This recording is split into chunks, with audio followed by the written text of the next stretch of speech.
Hey folks, hope you're all doing well and welcome back to the channel. The new Judas Priest is here. I'm going to go track by track and do a full album review. Let's go.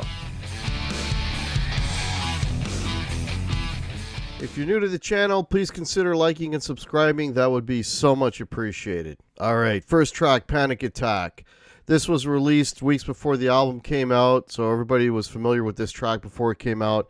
It is an absolutely killer track. It's a fantastic album opener. I love when albums open up, you know, with sort of set the stage for what's coming. And this is a beautiful, beautiful opener for this record. They threw in a little bit of those turbo sound effects in there and some of the changes in there. Nice, incredible guitar solo on this. I mean, the guitar playing throughout this album is absolutely insane. The extended solo, there's the middle solo, and then a tag out solo, just absolutely fantastic. Panic Attack is just an amazing, just a banger of a song. The Serpent and the King, another fast up-tempo riff. Rob's singing, you know, in that really high head voice, can still do it. Still sounds absolutely amazing. Again, fantastic playing on this. You know, there's a lot of songs. This is one of them where there's sort of solos. It sounds like they're trading solos. Now, I don't know. I mean, I highly doubt that's Glenn Tipton. I don't think he has he still has the ability, the dexterity to do it. You know, unfortunately we're all sad about Glenn. I mean, Glenn was my guy in this band. But anyway, so I'm not sure if that's him or Richie and Andy Sneap, or maybe Glenn is able to throw things in here or there. I don't know. Regardless, the trading back and forth of solos is fantastic. Just an absolutely killer song. I mean, these two songs, Panic Attack and Serpent the King, back to back, that's like one of the best 1-2 punches in a heavy metal record I've ever heard. So there you go. Fantastic. Then you got Invincible Shield, another banger. Another up-tempo song. Again, fantastic. There's in this one, I like when Priest does this every once in a while. When it hits the solo time, it's not just, you know, like an individual solo, but it's more like a thematic solo that kind of follows the chords of the song, and that's what they do here. Just another killer track. I mean, you know, these guys are 3 for 3. I mean, let's see how far they can go. I know how far they can go. I've listened to this record like 5 times already. But man, the first 3 songs are just absolutely smoking. So far, smoking. Right, then you got Devil in Disguise. Now, this is a little bit different. This isn't quite as up-tempo. It's just some heavy, grindy chords. Kind of reminds me of a little bit of Bloodstone. It's nothing like Bloodstone, but just sort of the tempo of it and the groove of it kind of reminds me a little bit of that. But it's nice because it kind of, you know, you've got 3 up-tempo kind of bangers right away, and then this kind of, you know, it's still a really heavy song. They're heavy, grindy chords, but the tempo's a little different. So, again, a fantastic song. All the choruses in these songs too, they've all got great hooks in them. I mean, there's enough to keep you entertained throughout the song. There's, you know, the bridge. There's always a different bridge part. There's a breakdown. There's always something going on. The other thing I should mention too, the guitars on this sound amazing. The drums sound fantastic. The whole production of this record is absolutely stellar. It literally jumps out at you. That's how good it is. Just a fantastic record. So let's go to the next track. Gates of Hell. Gates of Hell is the most, I find the most 80-ish sounding track on here. Mid-tempo. It's the most of the songs thus far. It's the most melodic song on here. There's a lot of hooks in this. Right from the intro guitar figure to the vocal line and the chorus. You know, this, I mean, if this was back, you know, in the 80s, that's the song that they would have played on the radio. You know, that would have been you got another thing coming. It would have been probably Gates of Hell, right? So, but again, a great song. I mean, so far, so good. There's not a dog to be seen on this record so far. All right, Crown of Horns. That's a little bit of a departure. It's a little more of a mellow tune, but like just laid with hooks. The guitar solo on this is incredible. All the guitar solos on this record are fantastic. The lyrics, I'm not usually a lyric guy, but when there's, you know, the song's a little more mellow, or, you know, the lyrics are a little more prominent, I do listen, and the lyrics on this song are actually really, really good. Yeah, it's a good song. That would be the other song that would probably get radio play if this was back in the 80s. But Again, not a bad song. A nice departure from, the other more up tempo tracks that are on the record. And then you got As God Is My Witness, so they bring it back up to hyper speed. Really nice fast riffing, chugging on this. This is for me one of the lesser songs on here. I'm not particularly crazy about the chorus. The guitar work is great, but the chorus kind of leaves me flat. Not saying it's a bad song. It's just for me, of the songs beforehand, this is sort of the first time that it kind of dips a little bit. Not by a huge amount. Again, it's a good song, but it's not a great song. Any other songs are more great than good, if that makes any sense. But yeah, This Guy's My Witness. All right, Trial by Fire. This has got, really nice lush intro, and it's got this sort of driving riff that follows the vocal. Dun dun dun dun dun dun dun dun dun. Anyway, I don't want to sing to you, but it's really catchy. It's infectious. It's it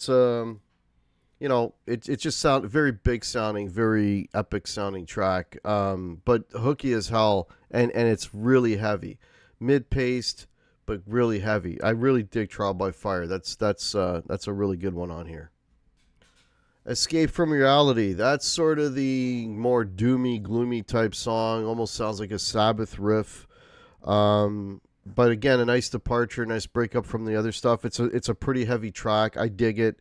But you can definitely hear, like, again, a little flavor of sort of the more doomy side of metal, a little more Sabbathy, but a really good track, Escape from Reality.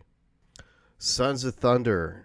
Another sort of up-tempo, kind of crunchy rocker. Great song, catchy chorus. Just a perfect Priest song, maybe not quite at the level of, Panic Attack or The Serpent and the King, but, it's still sort of within there, a pretty good song. But the other two I mentioned, I mean, they're just, they're just too good. So, but not a bad track, Sons of Thunder. Giants in the Sky. This is a riff fest, man. It's a mid-tempo song, but it's got some really cool riffs. The verse riff, the chorus riff is very, very cool. Again, the lead playing. I mean, the lead playing throughout this record is great. What I notice a lot is Richie's doing a lot of sweep picking, and if you're a guitar player, you know what that is. It's sort of like you hit the guitar once, but you kind of like change every string's a different note. It's hard to explain, but anyway. He does it a lot, and he's one of the few guys that I've heard actually done it in a very musical way. And yeah, he does a great job of that. Technically, I noticed his playing on this record. If I go totally nerdy guitar player on you, I think technically his playing on this is the best I've ever heard on any Priest record thus far. I mean, there's three of them, this being the third one, but absolutely killer. But yeah, Giants in the Sky is another great song, kind of big, kind of epic.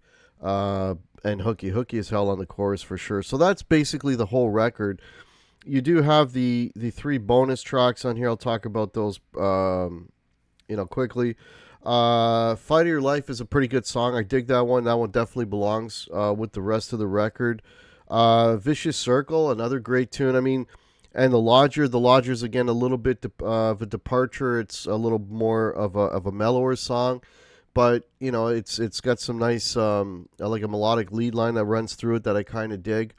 I could see out of those three songs, I don't know, maybe Vicious Circle being one of the regular tracks. So for me, would be the most likely of the three. But they're not bad songs. So what do I think about this record as a whole? Now, everybody and their nephew's done a review of this, and I realize this, right? So what I'm gonna say, I don't know. I can only speak for myself, and whatever it's worth. Okay, this record is absolutely fantastic. I am a huge Judas Priest fan. There's people are making comparisons. It's the best record since this record or that record or so on. All I can tell you is, I think this of the more recent records, and if we're talking the more recent, like Redeemer, basically the Ritchie records, so Redeemer, Firepower. Invincible Shield, of those three, I would say this is the best of the three. I love Firepower. We did a Judas Priest ranking. It was in my top 10. What I find with this album, though, it's just it has more consistency. It has more good songs on it. the good songs on here are not any better than the really, really good songs on Firepower. It's just on this, on this record, there are more of them. So, man, it's a great record. Do I like it better than Painkiller? Yeah. Because that's the other one people talk about. My favorite Priest album of all time is Screaming for Vengeance. And, if I was bold enough to make a statement here about Priest, I would say since this is probably their best record since Screaming for Vengeance. Because if I think about, Ram It Down or Turbo or, Defenders of the Faith, Angel of Retribution, this is better than all of those records for me. Okay, so take that for what it's worth. But just talking about the record on its own, Judas Priest is currently one of the very few bands that is putting out music on par with what they did at their best back in the day. The other being, off the top of my head, Saxon. Their album is amazing too. But they are still putting out really, really good records. When they put out Firepower, I was blown away. This record is even a little better than Firepower. So there you go. Those are my thoughts. So if you are a Priest fan, this is an absolute must. Mine is on order. I don't have the physical copy here yet, but hopefully it'll be here next week sometime. But man, definitely check out this record. It will blow you away. If you are a Priest fan in any way, shape, or form, this will absolutely knock your socks off. It is a banger. All right. Thanks, everybody, for watching, and we'll catch you next time. Cheers.